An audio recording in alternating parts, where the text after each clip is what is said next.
Hi everyone, today we're talking about binomial distributions. This is an add-on to the last lesson we did on expectation and probability. One way to think about why this is useful today, last time we did an example where we flipped a coin 4 times and we were calculating the probability of the number of heads that we would get.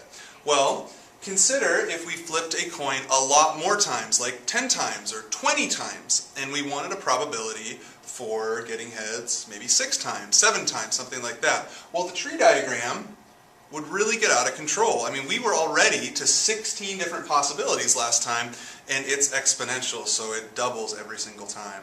And so that would be rather cumbersome. So what we're talking about today is a little bit of a trick, which today I'm going to be using a TI Inspire, and it's going to make that a little bit easier. So let's get into it.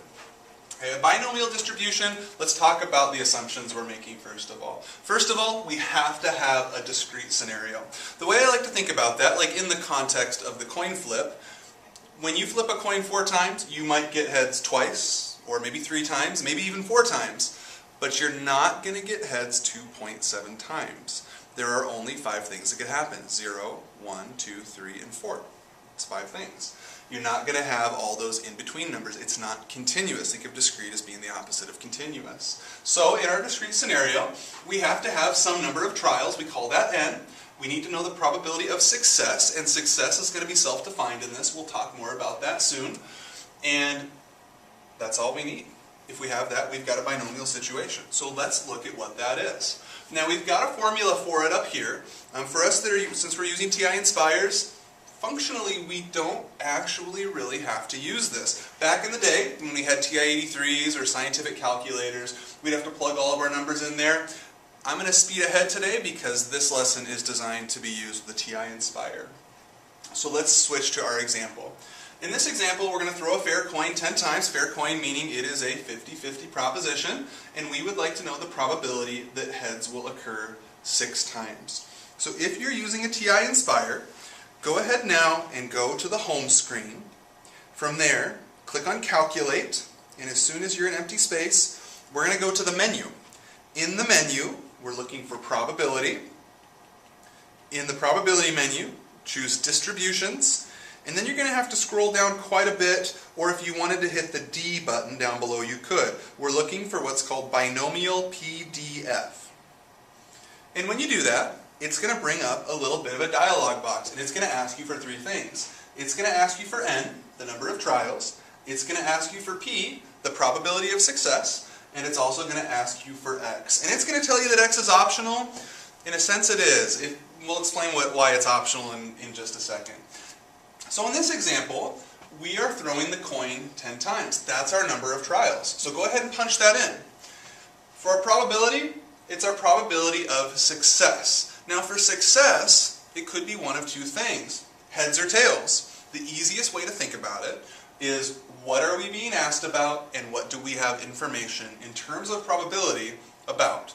Well, we're asked about heads, so I'm going to define that as success in this example. And if it's a fair coin, which it says it is, the probability of getting heads on any one flip is 1/2.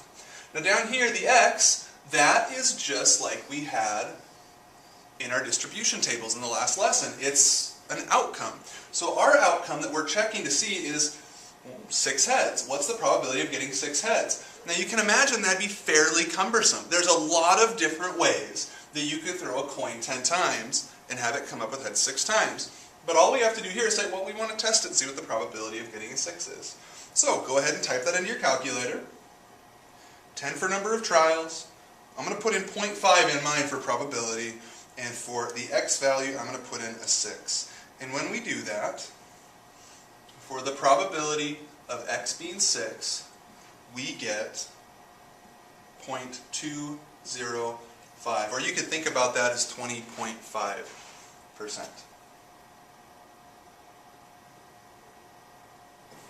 In this example, we've got 40% of our books in our library are paperback books, and we know that a class is going to check out 20 of those books, and they're going to choose them at random, and then we're asked 2 things. First of all, what's the probability that exactly 8 of them are paperbacks, that x equals 8, and then secondly, that less than 2 of those are paperback books, or that x is less than 2. So let's start with the first one. It's going to be very similar to what we just did. We're checking out 20 books, so our number of trials is 20 trials. We need to find our probability, but before we can do that, we have to determine what success is. In the previous example, if we didn't think about this, we could still get it right, because it was a 50-50 proposition. But here, well, it's not equal probabilities of paperbacks and hardcovers. So what I'm noticing in this is that we have information about paperback given, and we're asked about paperbacks. So to make it easy on myself, I'm going to define getting a paperback book as success. And so with that being defined as success, that means our probability is 0.4. 40% of the books are paperback, and they're chosen at random. And then down here for X, well, they told me X is 8 right there, so I'm going to use that information. Now, if you chose to not put in 8, after all, the calculator says it's optional. If you chose to not put it in, what the calculator will do is it's going to assume you want all values of X. So what it's going to spit out is, if you had asked, well, what if we had 0 paperbacks, or 1, or 2, or 3, or 4, all the way up to 20, it's going to give you all 20 of those outcomes. And then we'd have to find the one that corresponds to 8. Now, question for you. If it spit out all 20 of those outcomes, what would they all add up to? Well, of course they're going to add up to 1. If you take the sum of all probabilities in any context, they're going to add up to 1. So they would all add up to 1, we'd have to find our individual one. By putting in 8 right now, the calculator will give us back the exact value we're looking for. And as IB test takers, we have an interest in doing things the most elegant way. And so there it is. Let's type it in. Now, since we already typed it in once, what I find is a lot easier is if I press the up button twice, and that highlights the previous calculation. By hitting enter, now I can edit it. And so I go back in, I change the 10 into a 20, I change the 0.5 into a 0.4, and I'm going to change the 6 into an 8. And so when I do that, I get 0.1797.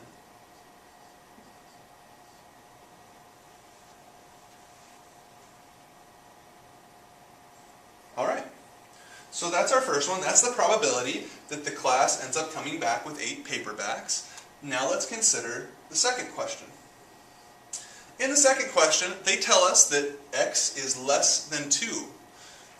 Okay, so well then what is X? If it's not 2, well it must be either 1 or it must be 0. So I'm going to put that here. X equals 1 or X equals 0. And certainly we could do exactly what we just did. We could find the probability for X being 1, find the probability for X being 0, and then we could add them together. Or we could use a little trick. So what we're going to do is go back into the menu in the TI Inspired, and we're going to go down to probability. We're going to go over to distributions. We're going to work our way down to binomial again, but this time we're going to choose the other binomial, CDF. Binomial CDF.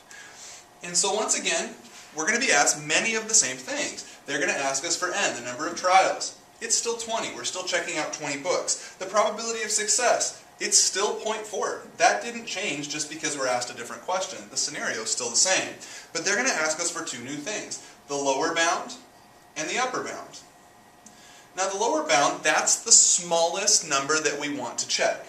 And the upper bound is the biggest one we want to check. And that's why I wrote these out here, x equals 1 or x equals 0. The smallest one, the lower bound, is 0.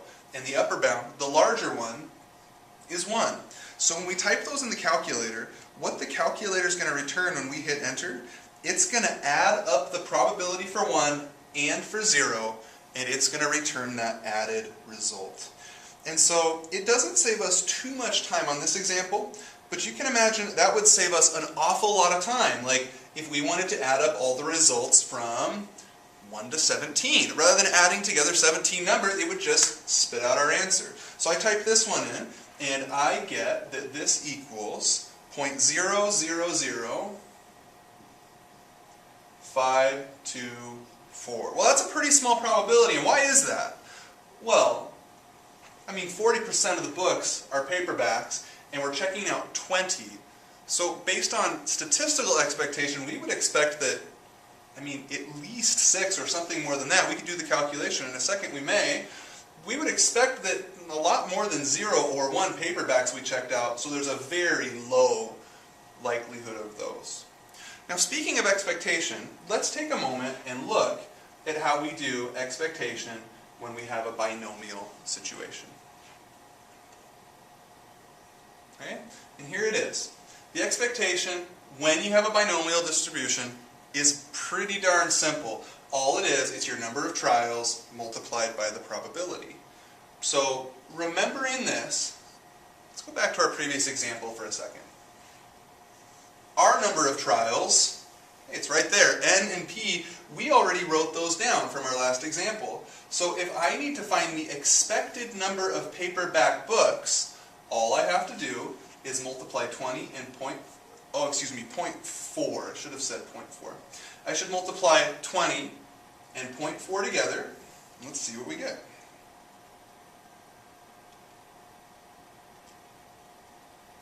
And then I get 8. So statistically, we would expect to get 8 books, which is another reason that helps explain why it was a very low probability of getting a 1 or a 0. Now we did something interesting here. On this last example, we used the PDF function, probability distribution function, and over here we used the CDF, the cumulative distribution function. Let's take a minute and note what the differences are. In the PDF function, we use that for calculating for an exact or a specific case. So I've got an example here where x equals 4, or x equals any single number. The way I remember this, I pretend, it's not what it stands for probability, but I pretend that that stands for particular. As in, I'm finding the probability of a particular outcome, not a range of outcomes, versus the binomial CDF. The C actually does stand for cumulative. And so I'm finding an accumulation of values. It's actually going to sum up a couple of different probabilities. So there it is. When you want to know the probability of a range of values occurring, we've got an example here, x less than 4. Perhaps that pertains to the probability that less than 4 of my students in the class have a dog at home or something like that. Okay, so we're going to keep those in mind going forward, and we're going to do one more example in this tutorial. And so here's that example. This one is inspired by my high school basketball coach, Mr. Roush, who's also a math teacher. So back in high school, when I played basketball, we had a game that we lost because we missed a bunch of free throws right at the end. And our coach wanted to motivate us and help us train mentally, so what he did is he had us shoot 10 free throws every day, and if we didn't make at least 8 of them, 80% of them, then he would make us run, and we would do this to motivate us to want to get better at shooting free throws, and it actually worked. So I've designed a scenario that sort of replicates that, and we'll do the statistics on it. So here it is. We have a basketball player who's a 68% free throw shooter. They make their shots about 68% of the time. And that basketball player needs to make at least 8 out of 10 shots, or the coach will make her run.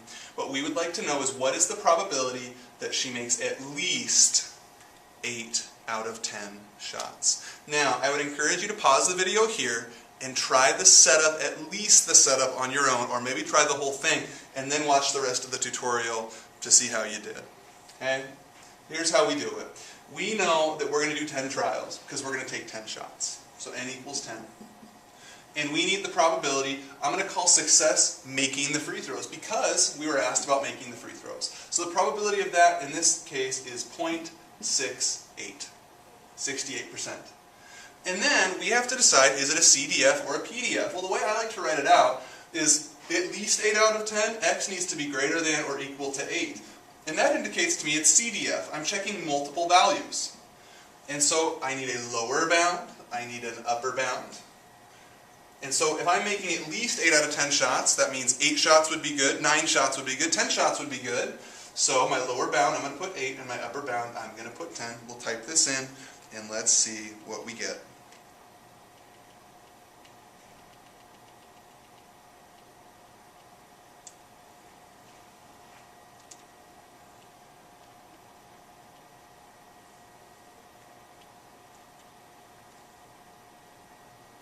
Okay, and it looks like we have a probability of 0.33127.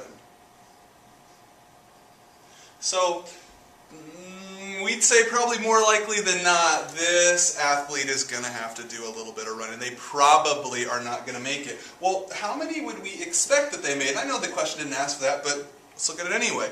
How many would we expect that she made? Remember, that's pretty easy. That's just n times p.